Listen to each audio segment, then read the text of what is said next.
Indiana Newsdesk is made possible in part by Smithville Fiber Internet, streaming TV, home security and automation in Southern Indiana. More information at smithville.com. Mallor Grodner Attorneys, providing legal services to clients and the community. Understanding, expertise, results. Bloomington and Indianapolis. lawmg.com. IU Alumni Association, connecting IU's network of alumni and sharing the Indiana spirit through scholarships, advocacy, and volunteerism. alumni.iu.edu.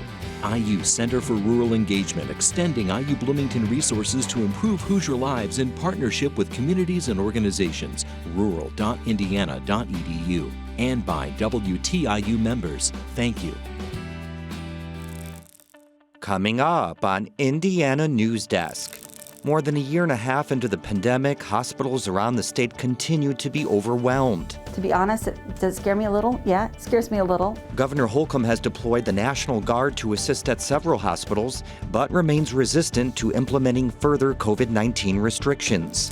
The inaugural Hoosier Fan Fest is scheduled for next month, but unlike in the past, Indiana's basketball players will be able to cash in on the event thanks to the new name, image, and likeness policy. It's long overdue for especially other athletes that didn't get the opportunity before me. The event is just one way student athletes at IU are taking advantage of the NCAA's rule change. And our Mitch Legan visits Camp Atterbury, talking with Afghan evacuees who are trying to make a new life in America. Those stories, plus the latest news headlines, right now on Indiana Newsdesk.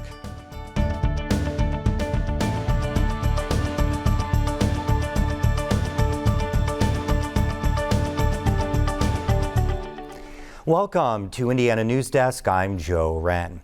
The state is continuing to average about 2,500 new COVID-19 cases a day this week. Breakthrough cases, those in which vaccinated Hoosiers have gone on to contract the virus, are also on the rise. Of the 994,000 positive cases in the state, almost 49,000 have been breakthrough cases. Indiana health officials also announced 78 new deaths Thursday, bringing the state's total to just under 15,700 since the pandemic began 18 months ago. Well, for months, hospitals across Indiana have been enduring a surge of new COVID-19 patients. The National Guard, deployed through an executive order by Governor Eric Holcomb, is helping tired and overwhelmed healthcare workers cope with this latest surge. Reporter Brock Turner visited multiple Indiana hospitals last week and has more on the latest wave of the pandemic. That's right, Joe. Nothing can really prepare you stepping into the ICU or a med-surg unit at a hospital right now. The floor is full of largely unvaccinated COVID patients. Outside the negative airflow rooms, communities have returned largely to normal, but the healthcare workers and system caring for them is at a breaking point. Jamie Schutte and healthcare workers across Indiana are overwhelmed. Our workload is quadrupled. Schutte is a respiratory therapist at Mary Margaret, a critical access hospital in Batesville. During non-emergent times, this facility cares for 25 patients. Today, there are nearly that many COVID patients on the floor, and even more with other conditions require hospital stays. We are keeping twice and 3 times the normal number of patients that we are used to seeing. Our inpatient volume's been very busy. We are having issues with staffing and being able to fill nursing shifts, respiratory shifts, issues with provider coverage. Schutte is just one of a handful of respiratory therapists here and has seen a lot over the course of the pandemic. What scares me is seeing, since I'm from the community, is seeing family or neighbors, friends that come in and I have to take care of them, which in a small community, you kind of know everybody, so it kind of makes it hard. The problems facing Indiana hospitals aren't isolated to Mary Margaret. Across the state and country, healthcare is being pushed to the brink. Experts say unvaccinated COVID patients paired with a number of clinical staffing shortages is testing an already tattered system. That's in large part why an order from Governor Eric Holcomb, who has joined fellow Republicans in resisting calls for further COVID-19 restrictions, allowed the National Guard to be deployed to a number of Indiana hospitals. One of them is Clark Memorial in Jeffersonville. It's been a real boost for us to have an extra pair of hands, and that's really what we needed was somebody to come in and at least give us a couple weeks of an extra pair of hands to help with those things that we want to do but just haven't had a chance to get to. Guard members can only be deployed at a hospital for 2-week periods. We go back to where we were and we continue on without the help, which means everybody picks up a little bit more. We were supposed to visit the ER as part of our visit, but hospital staff told us it was too crowded. Schmidt and other hospital administrators admit the care patients are receiving is not always at the level they would desire. To be honest, does it scare me a little? Yeah, it scares me a little, but I feel like, we are being flexible to make sure we take care of who we can, and we make sure that those people we can't take care of, we get to an appropriate place that they can get care. And the hospitals equipped to provide more intensive care are stretched thin, too. Many Indianapolis area hospitals admit they've spent significant amounts of time on diversion. Some, like the state's largest health system, IU Health, have canceled all elective inpatient procedures. There's a bottleneck. It's the state of Indiana. It's our transferring facilities in Indianapolis and in Cincinnati and not being able to transfer appropriately. That lack of staffing and physical space create ripple effects for small critical access hospitals like Mary Margaret.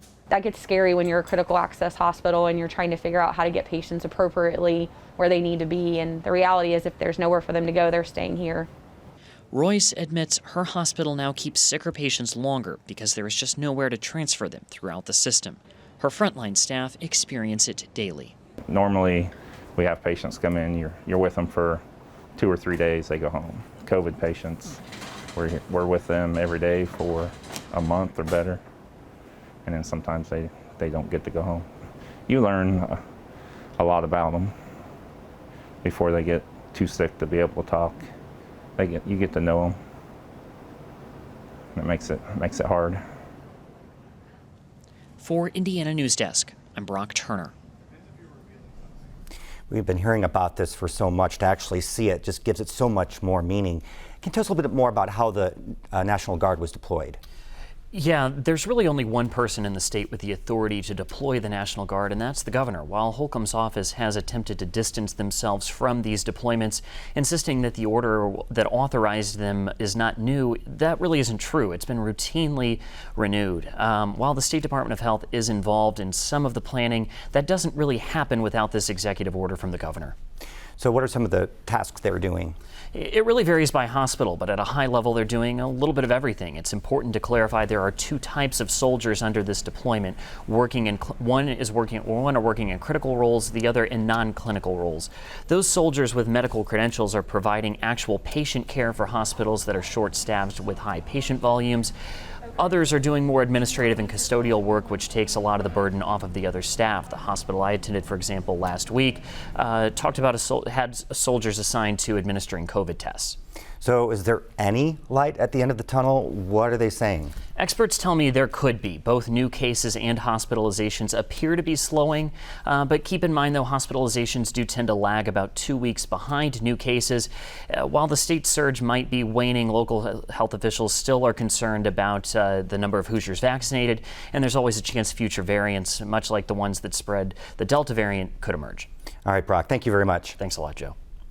Well, the 2022 Bloomington Civil City budget is going back to Mayor Hamilton one final time. Several members of the City Council say the budget lacks their priorities. Holden Absher has the story. Wednesday night's City Council agenda included 7 votes, 3 appropriation ordinances to set the city budget, and 4 ordinances to set salaries for city employees. Yes. The council unanimously approved 2 appropriation ordinances for the City of Bloomington Utilities and Bloomington Transit. Both of these department budgets are separate from the remaining $107 million civil city budget. However, council recessed until October 27th before casting any additional votes. Almost every council member say they would either vote no or like to see improvements to the budget before the November 2nd deadline. A number of council members have set narrow, limited, and reasonable priorities that they have been quite clear they need to see in the budget to support it. It was the mayor's choice not to have included these. Council member concerns included the lack of a director-level position to implement the Climate Action Plan and a base pay increase for police officers. It's going to come as a surprise to no one that one of this mayor's budgets might not actually pass this year.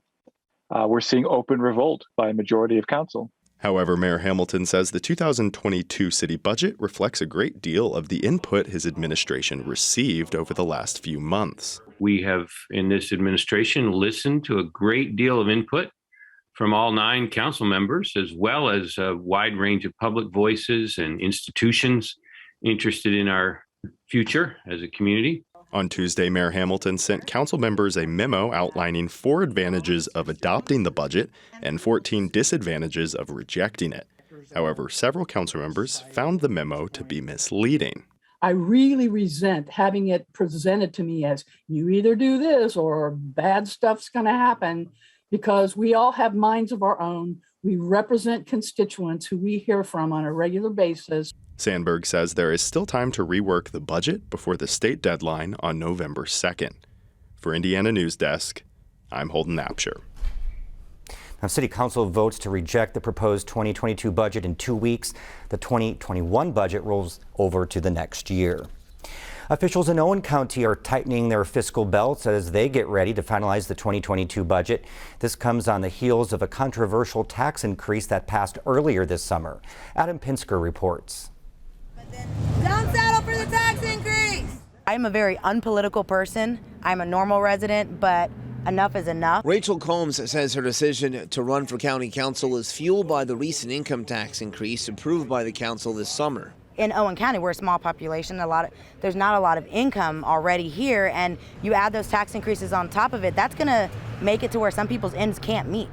The tax increase from 1.6 to 2.5% is part of a two-pronged approach at digging the county out of a $1.9 million deficit while maintaining vital public services at the same time. Normally the sheriff was funded out of our county general fund. This tax would fund his department, which would free up money within the general fund to fund our other expenditures. Owen County ended up in the red after its former auditor failed to collect $900,000 in tax revenue. On Tuesday, County Council presented its 2022 budget, which is $16.7 million, $1 million more than the 2021 budget.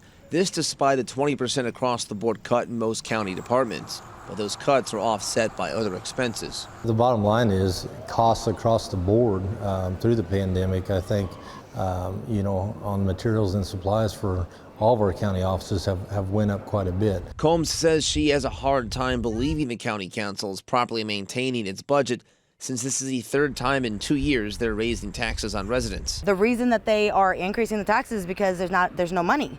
They have mismanaged the funds. County Council President Andy Wood vows more accountability, starting by improving communications with county departments and holding them accountable for what they spend. Those relationships have been tightened, internal controls have been tightened to make sure that nothing like this ever hits the county again. Final adoption of the budget is expected to take place at the October 25th council meeting. For Indiana Newsdesk, I'm Adam Pinsker. Well, the deadline to apply for a casino in Terre Haute has passed, leaving the fate of which company will get to open a casino there in the hands of the Indiana Gaming Commission. 4 companies have submitted applications, including Full House Resorts, which operates the casino in Rising Sun, and Hard Rock International, which had a previous agreement for a casino in Terre Haute that fell through.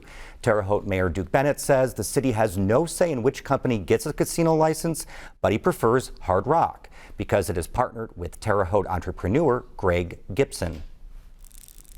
We'd love for a first-class casino to come here that's going to draw a lot of people and make them money and bring some local dollars back here that we could spend. The state says it will decide on which company gets a license by November 17th. Coming up next on Indiana Newsdesk. Our Mitch Legan visited with Afghanistan evacuees temporarily housed at Camp Atterbury and will join us to talk about what he heard and saw. And IU basketball players will be cashing in on the Hoosier Fan Fest thanks to the name, image, and likeness rule. These stories and more right here on Indiana Newsdesk. Year after year, PBS has been bringing you the news you trust. We care about the things that are going to affect the lives of each and every American. The in-depth analysis you need. What we normally see in these big crises. And the true stories that have to be told. We're a place that people can come not just to find out what happened, but why it matters. It's all thanks to the support of viewers like you. Thank you, and stay tuned to America's most trusted network. Wake up. Wake up to the world. To the marvels. The mayhem. The music. Wake up to the wows. The woes. The wonder. Wake up to the commotion. To the beauty. To the humanity. To the hope. Wake up every morning. Fully awake. NPR Morning Edition. Tune in to your local station or download the NPR app. Welcome back to Indiana Newsdesk. Officials overseeing the nearly 7,000 Afghan evacuees housed at Camp Atterbury opened their doors to the media Thursday. Our Mitch Legan joined 10 other journalists to see what life is like inside the camp. Mitch, I know you've been trying to get in there for a while. What was it like? Yeah, so Department of Homeland Security said that they wanted most of the people at the camp to get through with most of their processing before we showed up. So we showed up on Thursday, spoke with some of those DHS officials, State Department officials, and military officials who are overseeing the operations there. And then we hopped in a couple vans and went on what ended up being a 6-hour tour of the camp. Wow. So the base itself, how's that set up? What's that like? Well, it's a military base, so kind of stark, nondescript buildings, barracks with bunk beds, things like that. But the camp itself has kind of become a city of sorts. Barracks have created almost neighborhoods. There are a couple mess halls that serve something like 20,000 halal meals a day. And the people there are kind of just killing time like you or I would. They're on their cell phones, walking around. And Joe, there are a ton of kids at this camp. 40% of the people there are 14 years old and younger, and they seem really excited to be here. We are in Indiana. They're learning how to play basketball pretty early with some of the soldiers. They're going to school about once a week, learning some basic English and cultural things. And some of the camp officials said that they're hoping to up those classes now that a lot of these people have been processed, both for children and adults. You said 40% are under the age of 14. Yes, and so camp capacity is 7,000 people, and when people leave, more people are brought in. So 150 people showed up on Thursday. I believe another 100 are expected this weekend. And so with all that shuffling in and out, the number of people at the camp has stayed pretty constant at about 6,700 people. And I should say, not 3,000, 330 people have been approved to leave the camp so far. So just going back a second, you said the barracks kind of act as neighborhoods. Can you give us an idea of what that means? And so they showed us what they call the 500 block. And each block is a group of barracks that, as we've said, have essentially kind of become neighborhoods. 40 to 120 people live in each barrack, depending on the setup. Women and children sleep together just because of the barrack setups, and then men sleep in separate buildings. They try to keep families together, in buildings kind of next to each other, so they're close. They kind of have that familial experience. But the most interesting part of the neighborhood setup that I found was that each building chooses an English speaker who then participates in what are essentially town halls with the soldiers. 3 times a week, they will come and bring their concerns to the soldiers. Soldiers will give them important information that they will then take back to those barracks and spread amongst the people who are there. I spoke with some of the soldiers, and they said women are actually starting to participate in these meetings more than they would at the beginning. A lot of the husbands didn't want wives around. Single women started showing up at these meetings, and now they're hoping that culture is kind of changing a little bit here on base. Mitch, sorry, we have to leave it there, but thank you so much for that report. Thank you, Joe. Very interesting. Thanks, Joe. Well, Indiana basketball fans will have a chance to get up close with the men's team next month. And thanks to the NCAA's name, image, and likeness rule, the Hoosier players will be able to cash in. Pat Bean reports. Tickets went on sale today for the inaugural Hoosier Fan Fest, a Hoosier Hysteria-like event featuring the Indiana men's basketball team scheduled for November 6th. And while some of the featured events mirror those of Hoosier Hysteria, there'll be a 3-point shooting competition and a slam dunk contest. One thing won't.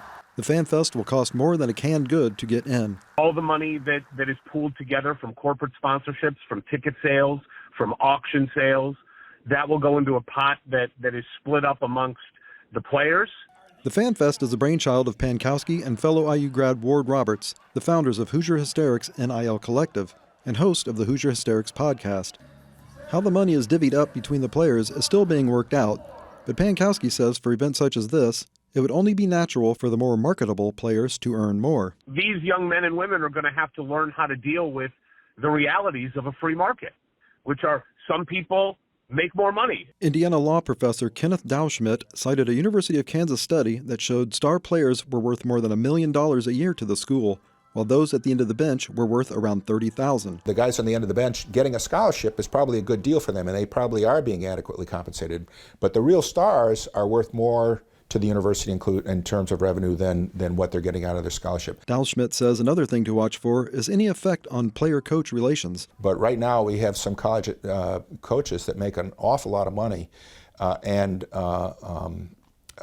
if their star athletes are worth more than they are, that's to the university. That portends big changes in the future. Indiana athletes have been taking advantage of the NCAA's name, image, and likeness rule since it went into effect this summer, allowing college athletes to be paid. And that is something that has been encouraged by the athletic department from the outset. So we're happy that this event is taking place. We're happy that the student athletes have an opportunity to make a little extra money and also to engage with the community. Trace Jackson Davis, the face of Hoosier basketball, has an endorsement deal with Indiana Merchants Bank. Other athletes are profiting off their social media platforms, selling T-shirts, and making personal appearances to earn money. Student athletes like Allie Patberg and Mackenzie Holmes have done a great job maximizing their marketability, whether it's because of the weight of their social media profile, the way they comport themselves on the court or field of play. They might be some of our most marketable and profitable athletes. As a Hoosier alum, Pankowski says one of the reasons he's helping put on events such as this is to promote the university. And events like this is our attempt to say to prospective athletes out there, look at what we can do at Indiana. Look what's waiting for you if you come to Indiana. Some say NIL could give an advantage in recruiting to marquee universities like Indiana and other Power 5 conference schools. Schools in large cities would probably be worth more because there'd be more potential for your name to be useful. And IU's not in a large city, but we do have a large fan base. Gray argues that the imbalance already exists. Alabama football has a different weight room, different food budget, different recruiting budget, different travel arrangements, different uniform budget than a team out of the Mid-American Conference already. Dal Schmidt says there are still issues with the National Labor Relations Board and Title IX that will likely be dealt with by the courts. But for now, one thing is for certain. A lot of the athletes will earn something off of this. Obviously, the most talented athletes or the most important athletes in the big money sports have the greatest capacity to earn. Athletes in Olympic sports, I think, would also benefit a lot from this. And then also just athletes that grab the public's attention. For Indiana Newsdesk, I'm Pat Bean. The women's team won't participate in the Fan Fest, but will host a basketball camp for 6 to 14-year-olds before the Fan Fest at Assembly Hall, for which they will be compensated too. Well, pumpkin grown in Owen County broke the state record as the biggest ever this summer. Videographer Devin Ridgway has this report. It was just an idea we was throwing around at work, and my brother and one of my friends at work, we just all decided it was something we was going to try to do. Start with the garden and just start trying to work the soil and get it built up. Then you got to get a good seed, and then the watering system, which you can see behind me, you got to try to get some sort of watering system, and then you just take care of it. So when you're growing the pumpkin, you got to bury the vines, because if you don't bury the vines, they won't root. And that's the biggest, that's the hardest part of it, just getting out here every day, getting all the vines buried each day. And it usually takes probably an hour per plant to keep up with the plants at the peak growth.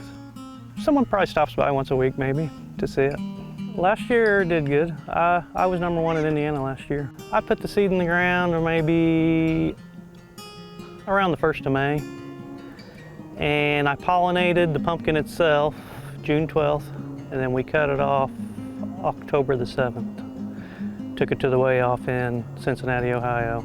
The old record was 1,781 pounds. This could be an Indiana state record.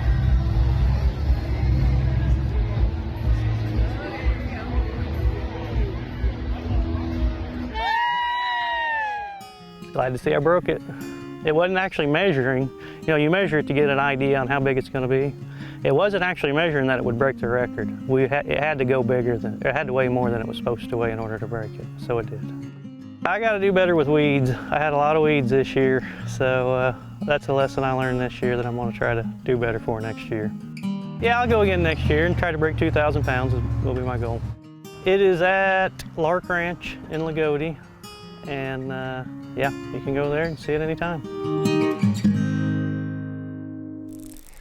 And the Spencer Pride Festival is back in downtown Spencer this weekend after going virtual last year because of the coronavirus pandemic. The last time Spencer Pride was held in person was June 2019. That fall, the Owen County Commissioners passed an ordinance that many residents saw as an attempt to stop the annual Pride Festival from happening. It prohibits anyone from using the county courthouse for a special event. Now, because of the ordinance, the festival is being held around the courthouse in downtown Spencer. There will be a vaccine clinic at the festival too. COVID-19, flu, and other vaccines will be available for free.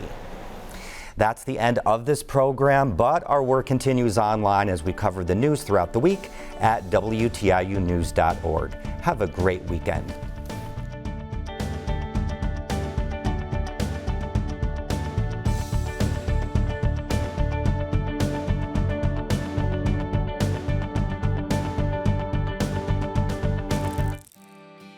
Indiana Newsdesk is made possible in part by Smithville Fiber Internet, streaming TV, home security and automation in Southern Indiana. More information at smithville.com. Maller Grodner Attorneys, providing legal services to clients and the community. Understanding, expertise, results. Bloomington and Indianapolis. LawMG.com. IU Alumni Association, connecting IU's network of alumni and sharing the Indiana spirit through scholarships, advocacy, and volunteerism. Alumni.iu.edu.